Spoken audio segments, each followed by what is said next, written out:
নমস্কার। জন্মছক না দেখি কি করে বুঝবেন যে আপনার কোন গ্রহ ভালো আছে? যদি আপনি সত্যি কথা বলেন আপনার সূর্য গ্রহ ভালো আছে। যদি আপনি অন্য লোকের জন্য ভালো চিন্তা ভাবনা করে আপনার চন্দ্র গ্রহ ভালো আছে। যদি আপনার প্রচণ্ড রাগ আছে, রাগকে কন্ট্রোল করে নেন, আপনার মঙ্গল গ্রহ ভালো আছে। যদি আপনি লোকের সাথে ভালো সম্পর্ক বজায় রাখেন, আপনার বুধ গ্রহ ভালো আছে। যদি আপনি জ্ঞানী আছেন, বুদ্ধিমান আছেন, আপনার পেটে ভালো বিদ্যা আছে, আপনি লোকের সাথে শেয়ার করুন কিন্তু অহংকার করেন না, আপনার বৃহস্পতি গ্রহ ভালো আছে। যদি আপনি লাভ ম্যারেজ করেছেন বা আপনি মহিলার মান সম্মান ইজ্জত করেন, আপনার শুক্র গ্রহ ভালো আছে। যদি আপনি নিজের কর্ম ভালোভাবে করেন, আপনার সঠিক সময় আপনি আপনার কাজ শেষ করে দেন, আপনার শনি গ্রহ ভালো আছে।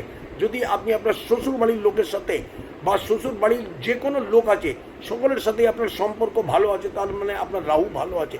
যদি আপনি আপনার দিদার বাড়ি লোকের সাথে আপনার সম্পর্ক ভালো আছে, তার মানে আপনার কেতু গ্রহ ভালো আছে। আপনি দেখে নিন আপনার কোন গ্রহ কোন লোকের সাথে সম্পর্ক ভালো আছে।